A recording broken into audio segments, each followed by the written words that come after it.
Hello. I finally figured out that mic mute. Maybe. Yeah, you did. That's how Well, we'll far. see.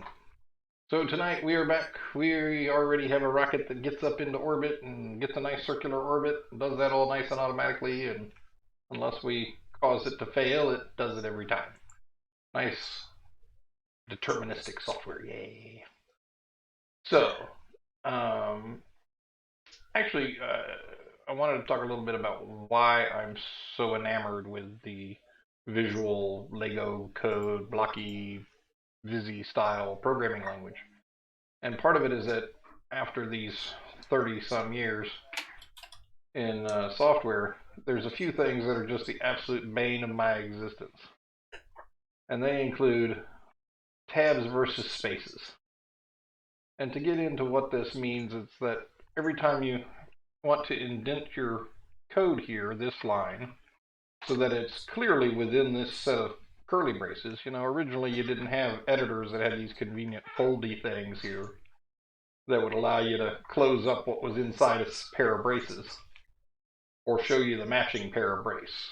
So in order to make it readable, people would indent.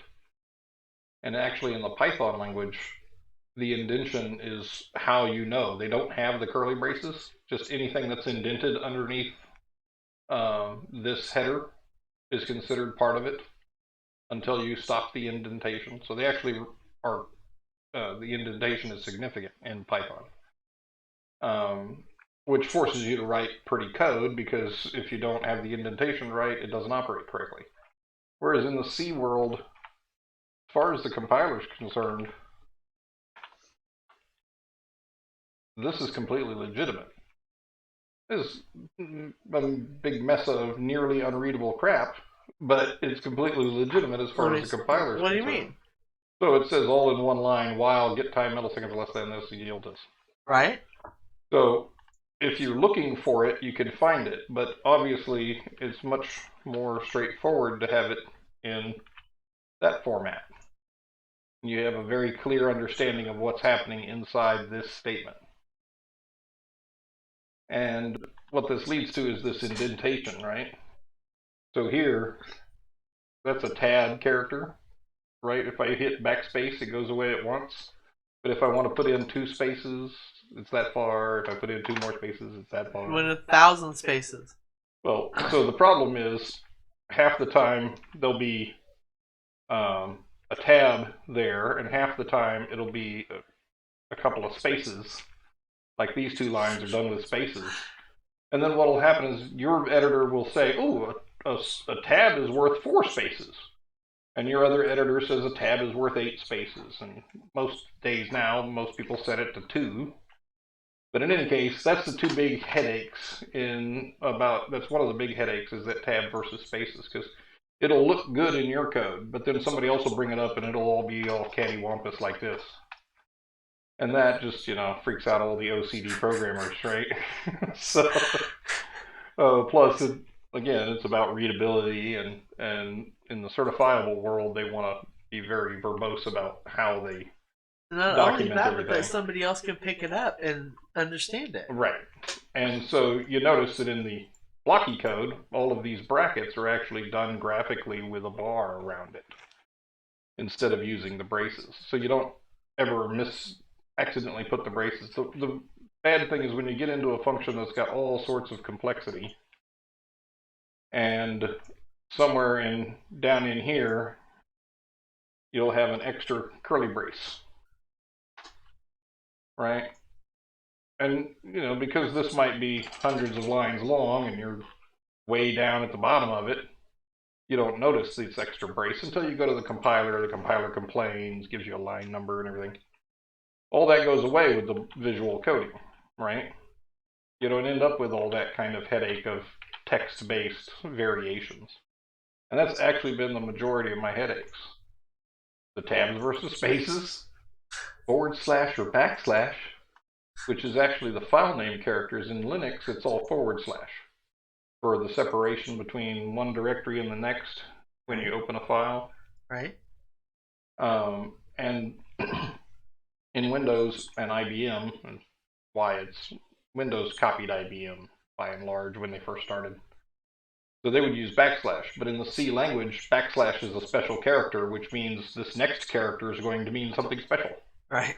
So, like, /T means put in a tab character. This is the code for a tab character.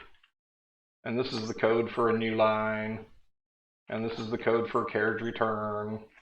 And if you want to put in a backslash in C code, you have to use 2 of them to say, this next character is special, and it's myself. Well, yeah, but...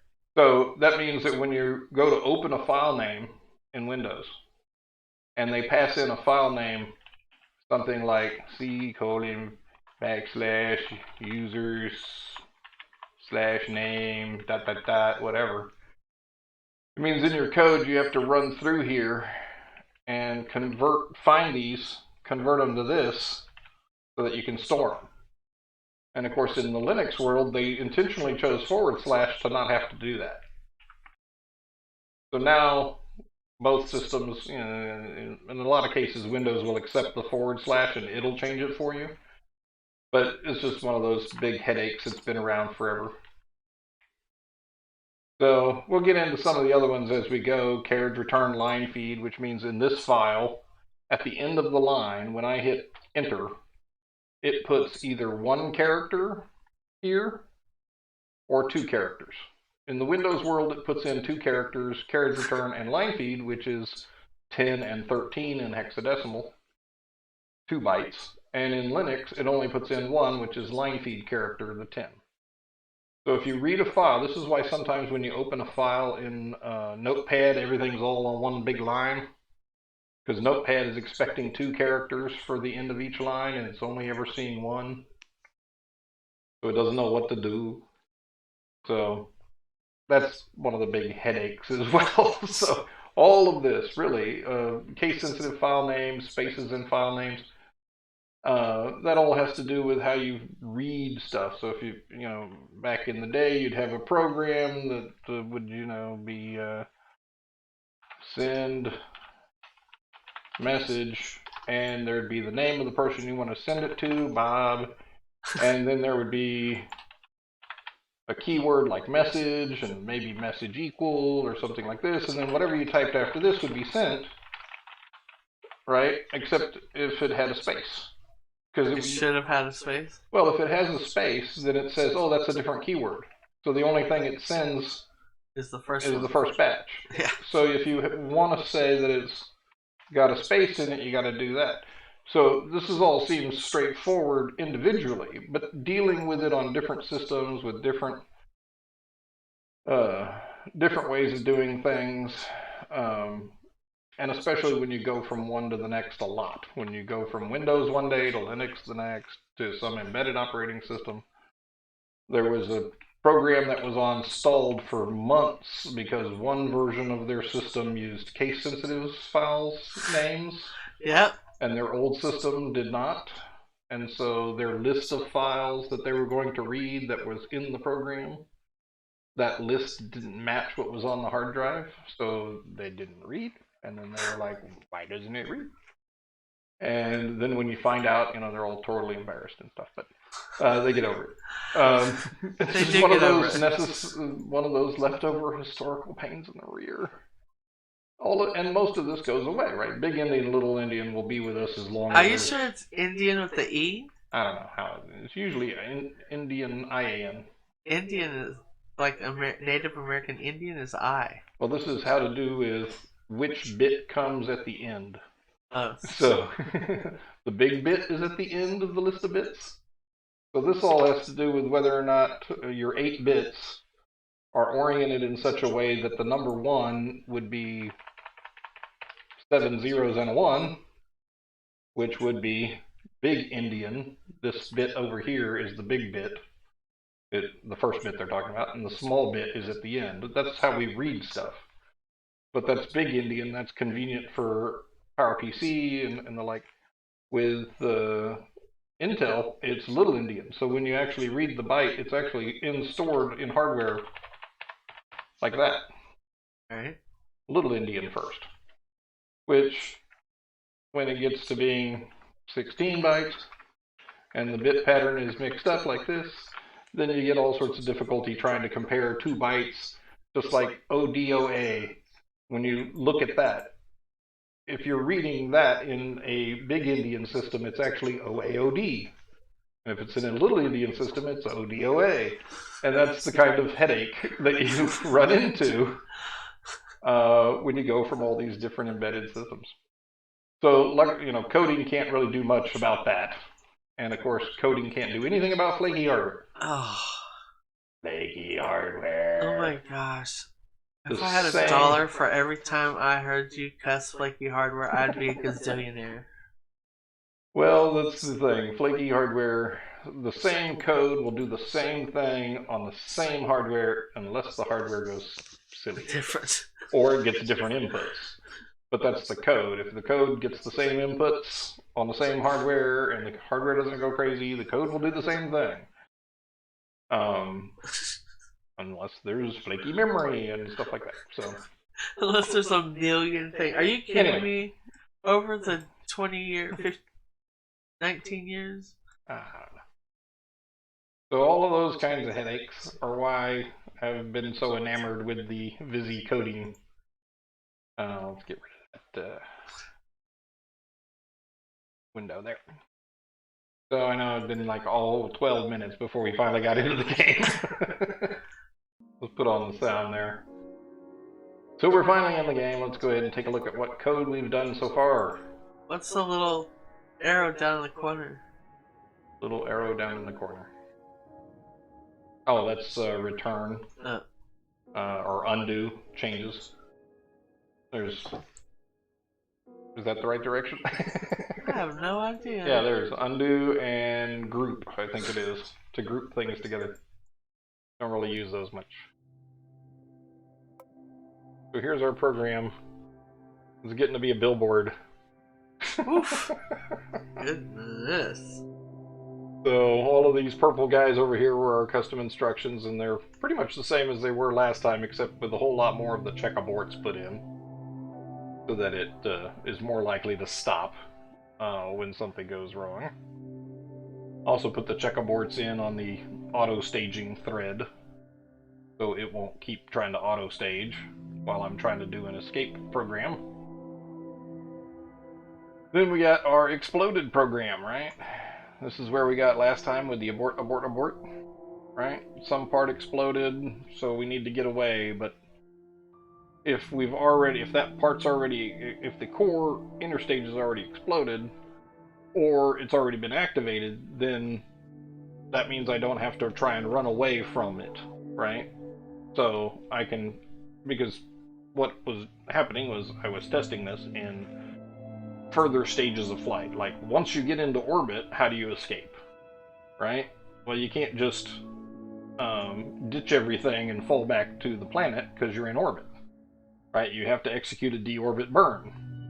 So we actually ended up having 2 different escape sequences. I don't know if, can you read those? Yeah. So we have our abort as we would normally do. If we're still connected to the core, we disconnect from the core and we turn on the upper stage engine and we throttle up. We burn for a little bit and then we decide where we're at. Are we in orbit or are we below orbit? If we're below orbit, we don't need a deorbit burn. Yes. If we're in orbit, we do need a deorbit burn. So I actually said, well, if the orbit periapsis, originally I said if the orbit periapsis is less than 55,000 meters, which is to say that I'm in orbit if it's something bigger than about 70,000, 60,000, because that's where space begins on planet Drew. Yes, we went back to Drew so that we could actually get into orbit. Earth orbit was going to take a whole another rebuild of the rocket. We'll do that later. So the problem is, if what it'll show you is before you're big enough to actually have a periapsis. In other words, you're still colliding with the planet somewhere, right? Until you finally have a periapsis, the actual value in periapsis is referred to as not a number. NaN or NaN. I hate when it shows me that. Which is to say, it doesn't have that number, and either it didn't calculate it, or it's not valid because you're going to run into the planet, right? So it's not a valid periapsis. I guess they don't have any negative periapsi. So in any case, because it was less than 55,000 was also not a number, was also less than 55,000. But not a number means you're not in orbit yet. So made it greater than 55,000 to say, what to do when we are in orbit. So this means we're in orbit and we're not going to hit the atmosphere and be able to capture and land. So we're in orbit, we're going to throttle down, we're going to wait 10 seconds to get away from the rest of our craft, let it float away. Right. We're going to lock our heading onto retrograde, which is what you do when you deorbit. Wait 2 seconds to let ourselves get turned around. I wish there was a way to say lock heading on retrograde and then wait for heading to become retrograde locked, or wait for lock, something like that. Wait for retrograde lock.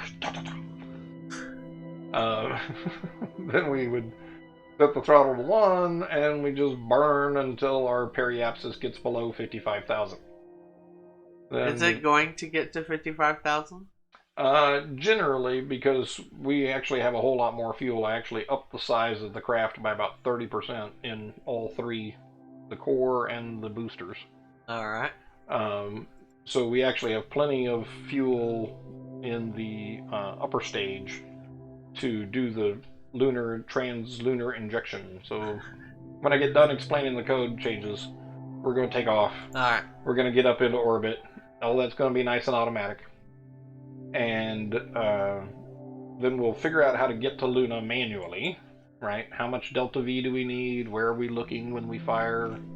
I think if we have a nice circular orbit, when our heading becomes looking straight at the Luna on this, when Luna's at 3 o'clock around, right? So when our heading, or rather the heading to Luna, is 0, meaning we're pointing straight at it, I think that's when we would need to fire the burn. And that's kind of where I was orienting it. Of course, you can be a little before, a little after. That's where I was putting it earlier as a test. Was somewhere about that point. I think we can get away with that, because when we write the code for it, I'm not even completely sure what kind of functionality we have for some of this information. Like, they have the planet Drew radius. Let's see, there's radius, mass, atmosphere height. Oh, that's nice. We could have said, just keep burning until we're outside the atmosphere, right? Could use that one.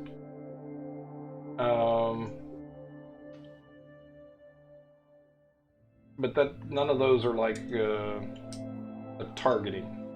So I'm not sure what we can do for the targeting. I know we can wait for this event, or if we wait on this event and the planet that we enter into is Luna, then we can do our deorbit burn based on that. Or wait until that event and then wait for periapsis and then do orbital insertion burn around Luna, actually, and getting them backwards. So I'm actually not terribly sure if we can do quite everything we want to do.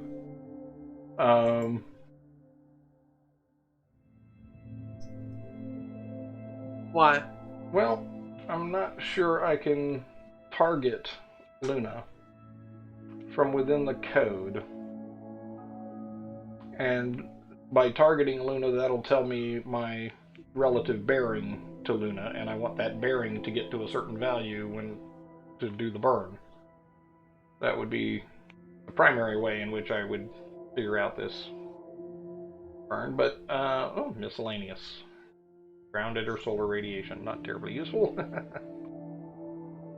So I'm not sure, because the other way you would do this is you would have an Antikythera mechanism, a planetary timer, if you will, that tells you, from this date timestamp, at this date timestamp, we know that Luna is at this location in its orbit. We know where you are in your orbit at this date timestamp, right? Right. And therefore we can then target a solution for the Luna injection burn. Unfortunately, I'm not sure that we have all that ahead of time. I mean, we do have like the absolute time. We can get a hold of that. There's this convert a lat long, an XYZ to a lat long in altitude, so it's some point in space.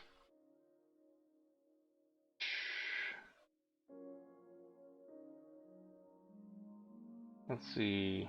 Can we find like the? I'm not sure. So I'm not sure that we can do it all in code just yet. But we'll do it manually and figure out all our delta V's, right? There's going to be a delta V from getting from Drew to Luna. There's going to be a delta V from getting into orbit about Luna. And we can do those manually this time just to see what it is. Because I'm not completely sure if we can target it. Not sure. I was thinking that we had some way of... oh, target node. Ah, there we go. So we can set the target node to... yeah, set the target node to Luna. And we can put the heading on the target. Right? Yeah. And then wait until our heading becomes dead ahead. And that would mean that we're pointing our nose at the target. So, looks like that might work. Yeah, looks like it'll work. We'll see. So, quick finish of the review of the code. We added this escape where we do a burn for our periapsis, drop the third stage, and continue to come back in. So all of that was the rescue code. And this is the remainder of the same rescue code we had before when we were when the problem happened and we weren't in orbit. So same kind of thing, we fire upwards for 10 seconds, or 7 seconds, and then drop the third stage before we come down, throw our parachute out and such. So that's just a little extra bit of logic to deal with the additional situation of being in orbit when something blows up. Now this batch of code is the make things blow up batch of code. Great. So you'll note that the on start is removed from here. So if this were in place, this would run. And by just dragging, by dragging all this away from it, it doesn't run. So it just sits here and is deactivated. Which is convenient for now because I don't want to constantly deal with failures. I was actually thinking maybe we'll do 1 hour where I just relaunch and we set the odds of failure as like 1 in 10. And it fails often. But just to quickly go through what the logic of this is, we set a variable called odds of failure to 10,000, right? Yeah. And then we sit here in this huge while loop, which is this whole section, that just is waiting until or while the abort flag is false. So what this means is we haven't had a failure yet. Because what this will eventually do will cause a failure. The explosion of that failure will cause it to set the abort flag to true, and therefore it won't do a second failure after that. We can only deal with 1 failure at a time in this code. So, luckily we don't have a whole lot of parts to fail. But that's basically what it does. It's take a random number from 0 to the odds of failure, 1 in 10,000. And this floor function is kind of like round down, except it's not really round down. It just says ignore everything after the decimal place. Take just the whole number. And you see how this drops down? You could say take the ceiling, which is, drop everything after the decimal place and round up. Right. And then there's actually rounding, which is half and half. And you can also do the square root and the sine and the cosine and all these other mathematical functions off of this number. So this little drop-down list is kind of what I want for the equal signs here. Because then we could have one little thing here. I can just drop down this to be equal, less than, greater than. If I change my mind, I don't have to do all that swap out. That'd be a good feature. Well, I think it would be a good feature.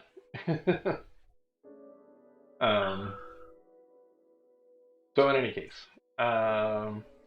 basically what we're doing is we're saying take a number from 0 to odds of failure, and apparently this returns a number with a, it could be 1.78456 for some reason. Usually a random number generator is a whole number, but theirs has decimal places. So we use floor to turn it into a whole number. And we do the same thing of the time since launch, modulus or divided by and keep the remainder of the odds of failure. So the time since launch, I believe, is in milliseconds, so it's rapidly going up. So all this does is divide it by 10,000, and whatever the remainder is, it comes back. So what that means is that when you do modulus of some value, you're always guaranteed to have some value between 0 and the odds of failure. So this makes sure that even though the time since launch might go up into the millions of milliseconds, it still only comes back with a number between 0 and, in this case, 10,000. So if the time since launch is a number that matches some randomly generated number at this particular instant in time, then that's what triggers the failure. Alright, so it's essentially 1 in 10,000. Of course, if you made it 100 or 10 or 1 in 1, it would happen all the time. But if you made it 1 in 10, right? And so to make sure that this doesn't happen constantly, there's this way down here is this wait 1 second loop. Because if we don't wait 1 second, this will go so fast, it's bound to, these are bound to line up very quickly. So this was a way of introducing a random part failure, and it can kind of be applied to any other craft. Like much of this code, the goal was to be able to apply it to any other craft with some minor tweaks. So if it decides that the current time in milliseconds is this random number, then it picks a random number for a part number to fail, which is somewhere between 1 and 23. There's 23 parts on the aircraft, or spacecraft. And then I do this kind of kludgy else, as a way of excluding the parts that we would definitely need to survive, like the parachute, the command pod, the heat shield, and the capsule interstage. If we blow up the capsule interstage, it blows up the capsule. So there's no point in doing that, right? That's not a test we can survive from. There's no point in doing that test. Obviously, same thing with the heat shield, which if it blows up the command pod. We could blow up the parachute without blowing up the command pod, but then we wouldn't have a parachute. So why would you want to blow up a parachute? We don't. That's what I'm doing. That's what this is for. Because fail part will be some number between 1 and 23, and that might be the parachute part number. So if the failed part equals to the part number of the parachute, then do nothing. Else, if it is equal to the part number of the command pod, do nothing. Else, if it is equal to the heat shield, do nothing. Else, if it is part of the capsule interstage, the what they used to call the decoupler in Kerbal, or still do, I guess. So that did do nothing. And then only this else, if fail part is anything other than these, then we're going to actually fail the part. And so we do a little display a message that it's failing. We give you 6 seconds to take note of what might happen. And then we fail the part by exploding it. So this is how I did a whole lot of testing on the abort after last week, or after Saturday. But you'll note, as I said, it's not connected at the moment. And then also, since we don't want to automatically do an orbit and leave, we're not going to do the deorbit stage. So we're going to count down, check abort ascent, check abort orbital insertion, And all of these checkerboards should be fine because we have no reason to blow anything up. It's not going to blow up in code, and we're not going to do it intentionally. So we should be able to just launch this puppy and it'd be up in a circular orbit in a matter of a few minutes. And then we will figure out our targeting for Luna. Ooh. Did I come to the end of the canvas? They said it was an infinite canvas. They lied. That's as far zoomed out as I can get. Yep, that's as zoomed out as I can get. Oh, well, that's kind of problematic. That is not an infinite canvas. Not quite infinite. That's what I do. I push everything to the limits on the first test. I know, you're in beta, I know, but still. I'm gonna push it to the limit. There's a song like that in there. Push it to the limit. Take it to the limit. That was close. Whatever. The Eagles. Alright, so there's our whole program so far. I guess there's not a lot of space for any more program.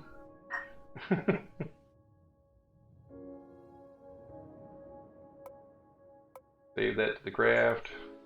This is Auto Orbiter 10 with the extended and Luna mission added on. The extended body. And now its goal is to get to Luna. There we go, folks. We're going to be launching pretty quick. Get my chat credit in. It might be just the two of us. Ooh, how dramatical. Actually, I kind of dislike this mode because you can barely see it once it gets into, as it goes into orbit. So our booster self-destruct is armed. Our core self-destruct is armed. Our pitch and roll, I rounded these guys off too, so now we're pitching to 75 instead of 75 point blah blah blah blah blah. Blah blah blah blah blah. Blah blah blah. 75 and some change. As my calculus instructor used to say. Some change. Numbers that don't mean anything. Now the upper stage self-destruct is armed. Parachute has been armed. We pitched over to 60 degrees. I hate the way this views. I wish I could see it better. Let's put the flight info over here. Why not? Next is going to be orbit. Wow, that's dim. Very dim. Yeah, I think there's some ambient something we can do about that, but we'll be on the brighter side here shortly. Actually, it won't matter once we get into map mode. 15,000 meters, final throttle up, and hard pitch over to 30 degrees. About 29. And now our goal is to burn. Boosters gone! And the boosters clean themselves up. And our core ignites. Maybe if I zoom in a little more. There we go. Now we're going to burn until we've got about 20% of the core left. Now I added fuel. I added about 30% to the length of all three of these, the boosters and the core. But I was still coded to burn until I run to 20% of the fuel. So we actually get a little higher up. And have a whole lot of extra fuel left in the upper stage. I don't think we have enough to get there and back though. I'm not sure if we have enough fuel to get out of lunar orbit and back. But I think we have enough to get there and get into orbit. There we go. Coming up on the core, it says core burnout, but it's actually the core burn limit of 20%. And we should have about 150-ish, 130, 150-ish APO. There we go, 144, 145. What was that? I don't know. There goes the core. Now we're just going to wait and coast until we get to or near our apoapsis. A whole 2.9 minutes away. I'll speed that up a bit. So we get to about 1 minute away. Because in about 30 seconds, we'll start our orbital insertion burn. So as I discussed earlier, we want this apoapsis to stay in front of us so that if it gets behind us, then we're no longer growing the periapsis. We become the periapsis if it gets behind us. Or it becomes the periapsis if it gets behind us. As long as the apoapsis is slightly in front of us, or we're right at it, we facilitate the periapsis. If we go past the apoapsis, it becomes the periapsis if we burn afterwards. So, here we go. Orbital insertion burn. I'm going to ditch the core. It should clean itself up nicely. Yep. Look at me leaving no wasted space junk behind. There we go. Now we're waiting for 151,654 on the altitude, which is just barely below the apoapsis. So that first burn we were 0.95% of the apoapsis. This burn we're 0.999 of the periapsis. So we're burning almost exactly on it. And slightly before, but almost exactly on it. And that again pushes it ahead of us so that we're still manipulating the periapsis, because now we want to manipulate the periapsis to make it the same size or close to the same size as the apoapsis. Within about 0.99% or so, I think was the ratio. Hi everyone. Hey folks. So we're just now getting our circularized burn to finish. There is actually a rocket there, you just can't see it. I know, it's such a dim rocket. You'll see it when we get into our circularized burn. Circleize. You better circleize. My tortai. There we go, circularized burn. Bring in the solar panels so we don't whip them off. Although apparently it doesn't react like that, but anyway. Then we're trying to get our apoapsis, or periapsis up to our apoapsis. We're pretty close, yeah. 152 to 145. 144,999 to 152,371. And our program is complete. I guess I should have put in a display that said program complete. So now we are in orbit. We're in nice circularized orbit. If we zoom out, you'll see we're almost a perfect little circle there. Not a particularly high orbit, but we managed to keep that apoapsis above us, or in front of us. Now, what the original program did was it waited until it crossed this line, then waited until it crossed the periapsis, turned retrograde, waited until it came back to the apoapsis, and then did a retro burn until the periapsis was in the atmosphere at about 55,000. 55,000 meters or so. So we took that out. We took that deorbit stage out of the program earlier. So now we're just going to be stuck in orbit until we do something. Let's zoom out. Get the moon. Target the moon. The moon. Sorry. Target Luna.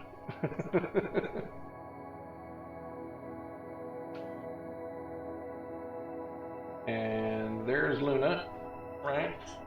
And let's see.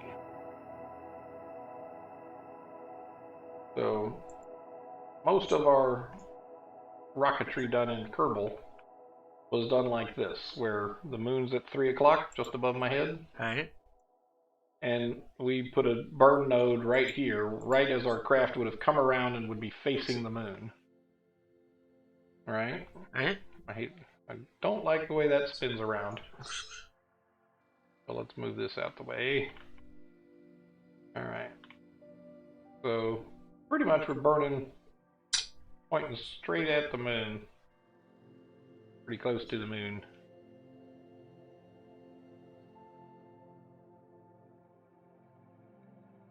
So, if we come around here, we're pointing at the moon, and we burn, ooh, I think it's about 1300 delta V. 1280. Oop, always going past. We're very exact, right around 1305 or so. You'll see we swing by the moon pretty quick. Pretty close to it, too. Wow. 485 kilometers. And that delta V is 1305. Right? So that would be our calculation. We can target the moon. We can target our heading to the moon. And then what's that red X right there? That closes the node. Alright. Deletes the node. It's a lot easier than the Kerbal version. It doesn't look... Well, it's easier because it's further out of the way. So let's get back to where we were targeting the moon. But damn it. Targeting Luna. And when we're come around here and we're looking at Luna right about there. And we do 1300 delta V. Not 1324. So apparently there's not the little tweaky adjustable like you had in Kerbal. And you also have, you had the mouse wheel when you were over these nodes. So maybe this is what Kerbal version 1 was like, but where they didn't have those features. There's 1295, 1305. So 1305 gets us... Oof.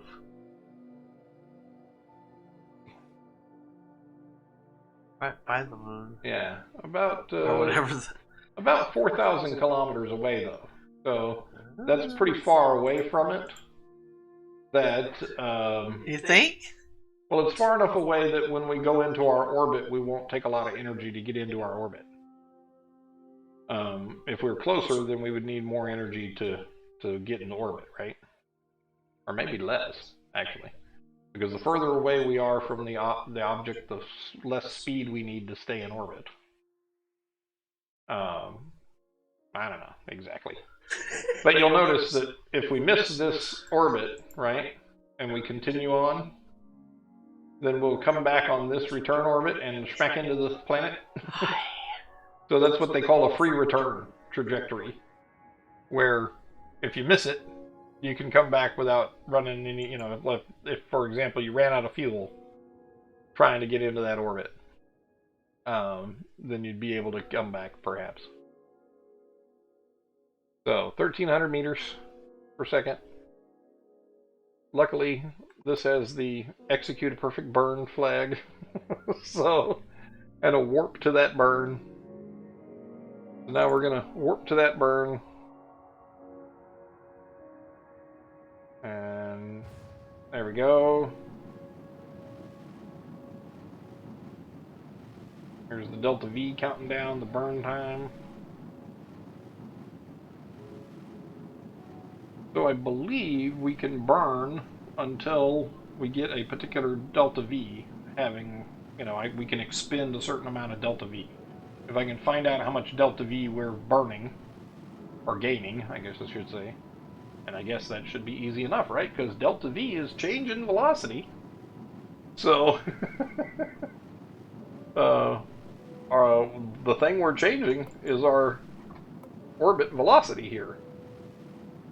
So I find my orbit velocity when we target the moon, and we add 1,300 to it, and that should be the velocity I'm targeting to get into this translunar orbit. So now I know how to target the thing, how to wait until we're looking at the thing, and how, well, maybe. We'll have to see whether we can, well, we should be able to just do the math, right? It's a simple subtraction, or addition, in this case. There we go. And it burns all nice and perfect like for us. Yeah. So now, when we get here, actually, I guess it put the node at the transfer point. All right. One of the things I like about this is you can just not have any delta V, right, in your burn node, and use it as a way to warp to that position safely.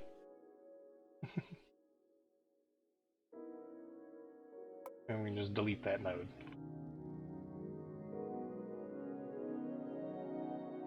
There we go. And now we are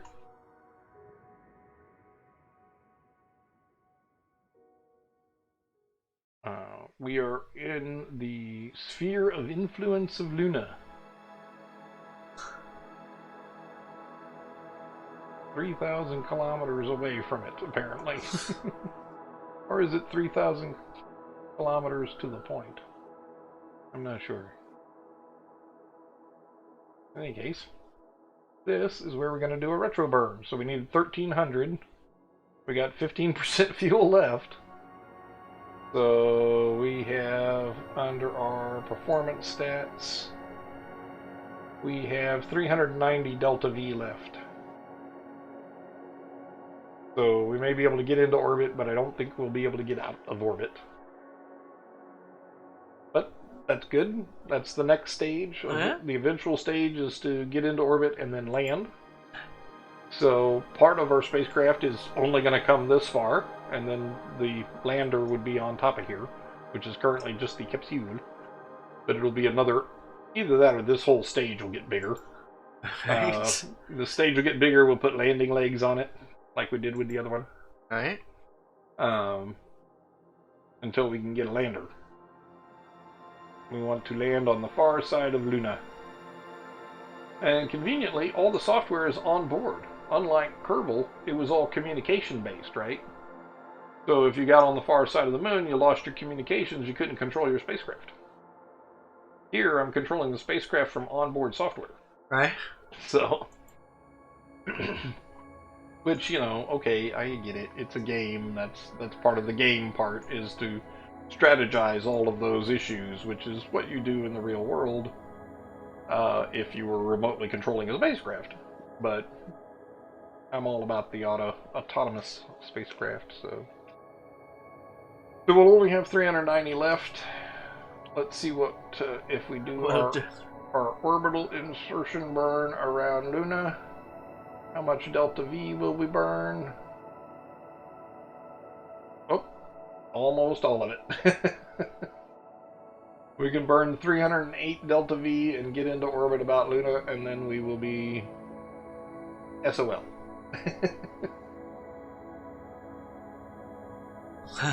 So let's go ahead and execute that burn.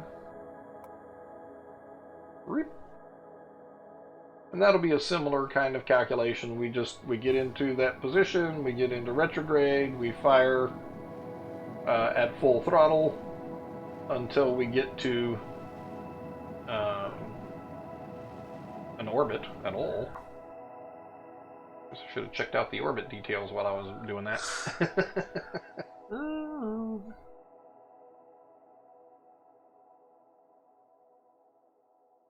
Yeah, because I had a periapsis but no apoapsis. So it'd be kind of like the other one, where when we were taking off, we always had an apoapsis, but we had no periapsis so long as we would crash. We didn't have a periapsis until we actually got around. Right? Well, here it's the other way around. You have a periapsis to begin with, and you have to fire until your apoapsis is near your periapsis to get a circular orbit. Or in this case, we would just fire until we have a valid apoapsis. And it's going to start as a really big number and come down. Right. Rather than the periapsis, which starts as no number and goes up on the ascent. So now we got all of 3% fuel left. We might be able to deorbit and smack into the planet, into Luna. Let's see. Up here at our apoapsis, we just retro burn in the rest of our fuel. Will we get will we get close enough to the moon, or it may just be another little orbit? Let's see. Oh, that's burning the wrong way. How much? I don't know if I can find the same information on the other page, but we've got 81 left in the stage delta V, and we are doing. Oh, 40, 50. If we burn up all 81 of our delta V, looks like we'll get close. But it doesn't look like we're going to smack into Luna. We'll just have a nicer little elliptical orbit. Let's do that. Alright. Just burn up the rest of our fuel, why not? Ooh, there's the moon. Luna.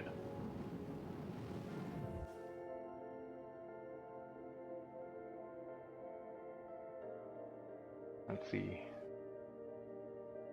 Let's just fly by. Since we aren't going to crash. We can go along for the ride. Try different views as well.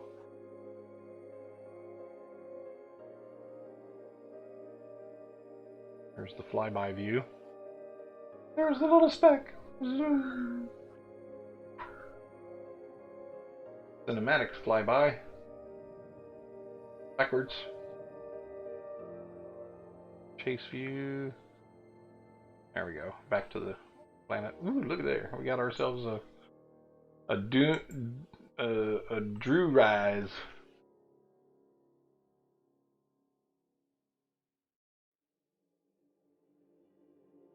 Drew Rise. Or Drew Set, I'm not sure. I guess it's Drew Set the way we're going. Whee! There she goes.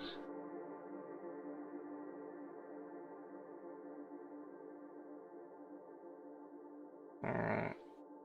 Just speed up until we get to our periapsis. See how much of the moon we can see here. The moon. I keep calling it the moon. Luna. Oh, of course, it's the dark side. That's a nice little moon, though.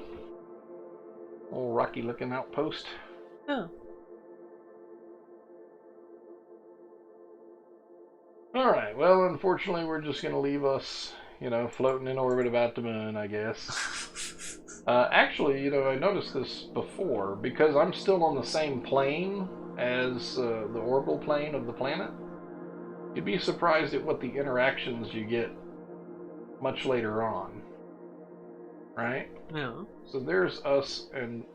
Look at all of Luna, those right? things. The what? All of the what? Why are all those things on the planet? Oh, the satellite looking thing? Uh-huh.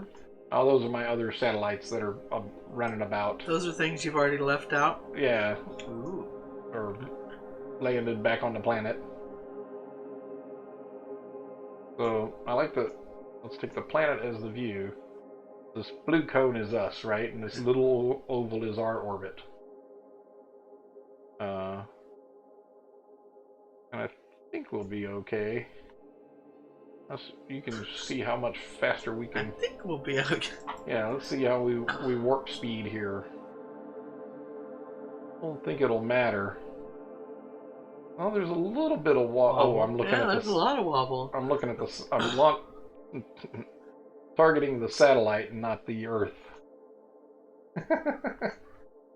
Okay, stop. Refocus on the Earth. Now go faster. I say Earth. It's Drew. So this last time I had the satellite in this wonky orbit, and then over years it would catch up different... it would be fine orbiting for a while, and then it would... everything would line up perfectly, and the moon would throw it out of orbit, and then bring it back in, and it eventually got flung into deep space.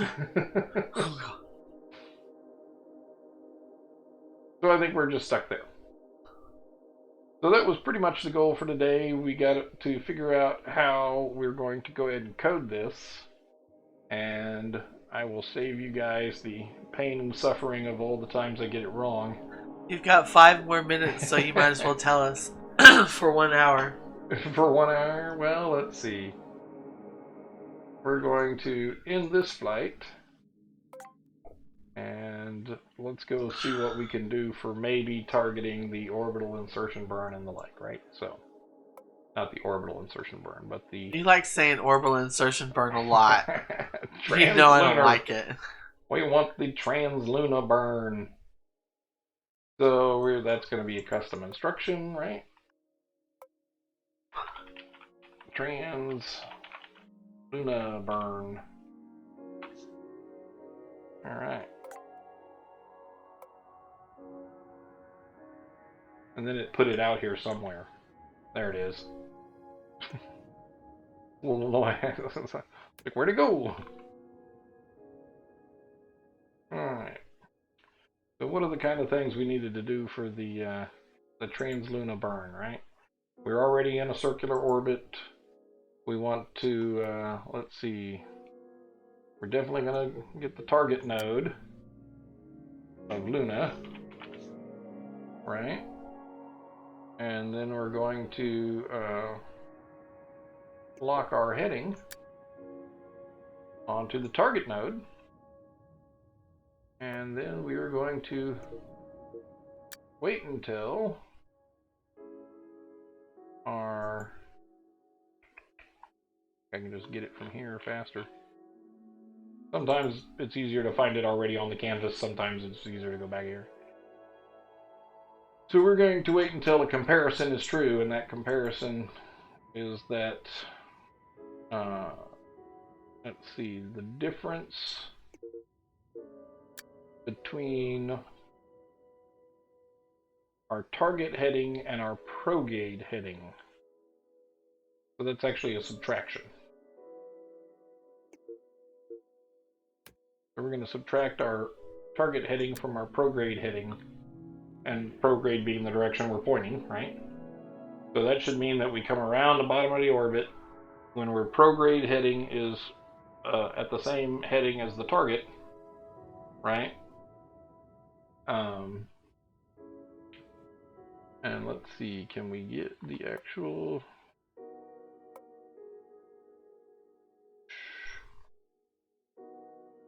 performance, orbit, nav, position, target position.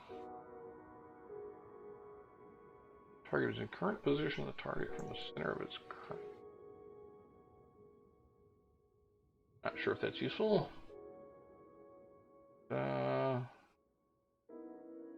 We can get the heading.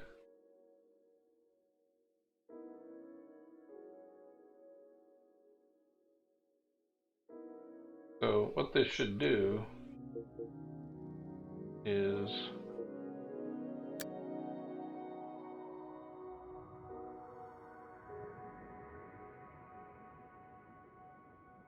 actually, I don't really need the comparison or the subtraction, I don't think. Because what I'm going to say is we lock our heading on our target. So if we're on this side of the planet and it's this way on this side of the planet, the Luna, then our aircraft is going to be pointed at the planet, right? And it's going to stay pointed at Luna as we go around. Right. So what we want is when our direction that we're traveling matches the direction that we're looking at within a certain amount, then but that specific heading,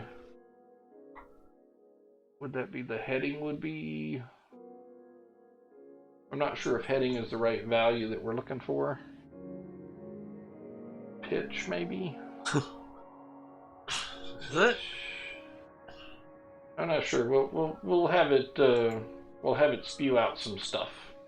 So instead of using the wait until logic, we'll use a while loop so that we can do something while waiting.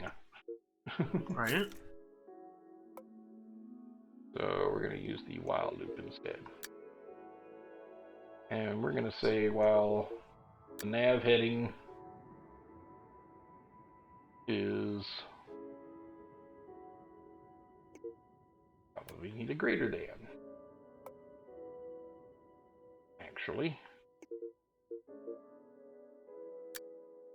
So while the nav heading, assuming that a heading of 0 is pointed at the target, or a heading of 0 is prograde, nav heading equals, let's see, can I get where the angle of prograde is? Nav heading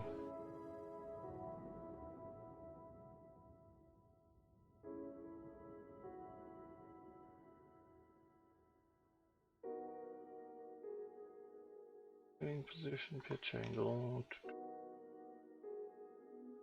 craft, aviation group, conversion. The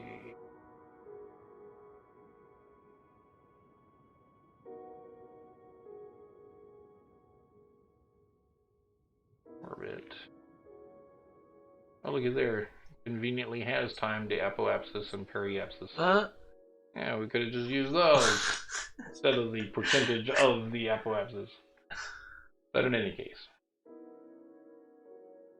I think the waiting until the altitude, which is right behind here, waiting until the altitude is greater than or equal to the orbit apoapsis times 0.999 is probably a little more generic than wait until there's 30 seconds to the apoapsis. Because the 30 seconds depends on your distance and everything, right? Or depends on your speed. This is a ratio of two things, so it's not dependent on the speed. A ratio of two altitudes, rather. So, see what I want to get.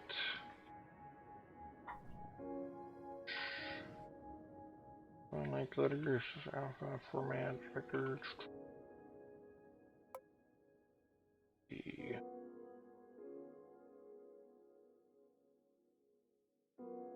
Heading on target.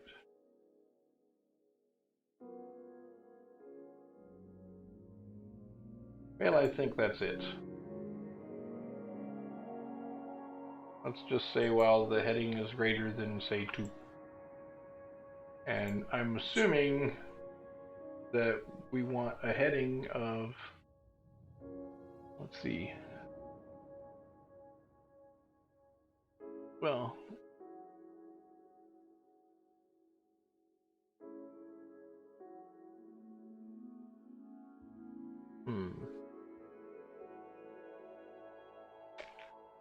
we're gonna just log some information for a while, actually, because we don't know what we're looking at yet. So let's go find out what we're looking at by logging, by Kenny logins. Well, by displaying, I guess I should say. So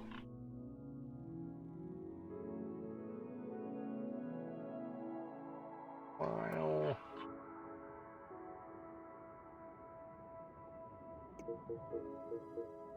now, while true, just display the nav heading.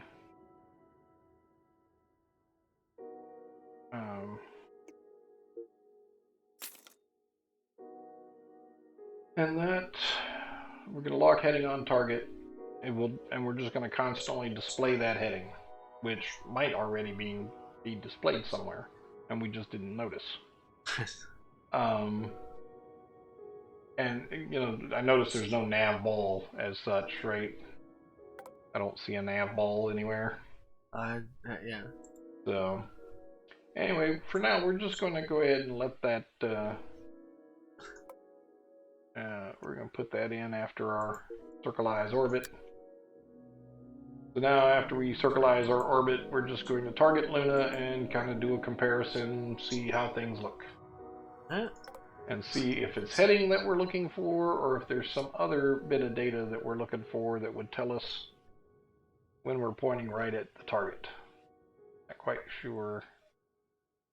There's lock heading. I think. Let's see real quick what other functionality we have. Right. We can lock the heading on.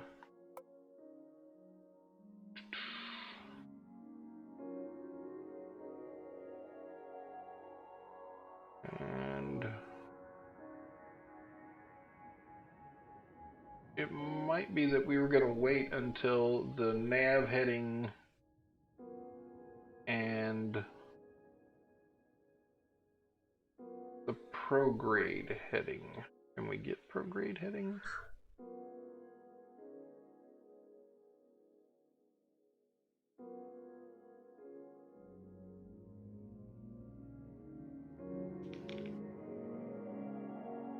So this is where I get into the whole trying various things over and over again and just see what happens.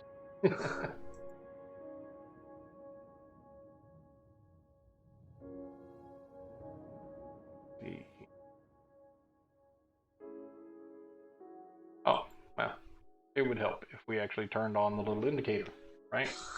Does it have an indicator? Yeah, it does have an indicator. It's a couple of nav circles, not a nav ball.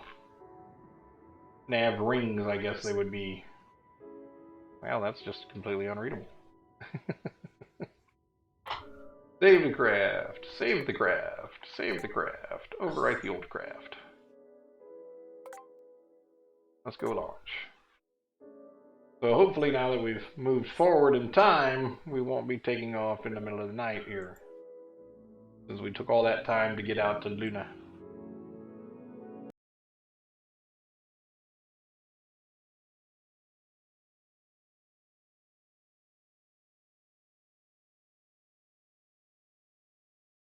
Okay. Interesting.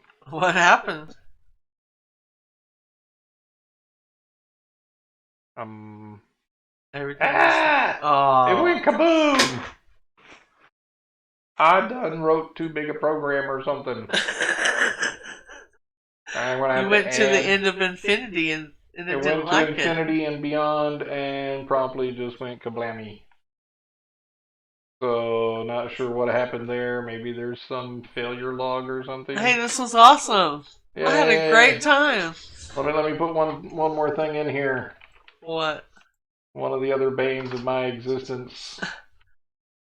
Flaky engines. Software engines. I don't know. I don't know what it was. There's no telling what it could have been. It could have been Steam. Anyway. Well, that's kind of... It could have been Steam that caused it to crash. It could have been... Who knows? The game itself got into some state that crashed. I was trying to do Alt-Tab between windows. If we're reporting it as a bug, I was doing Alt-Tab while it was getting ready to get to the launch pad. So I don't know if I confused it in there or what. But anyway. Well, that was fun for a moment. Well, thanks everyone for hanging out with us. Yeah, thanks for coming by. We'll see y'all next time. Take it, button. Yay! We just did a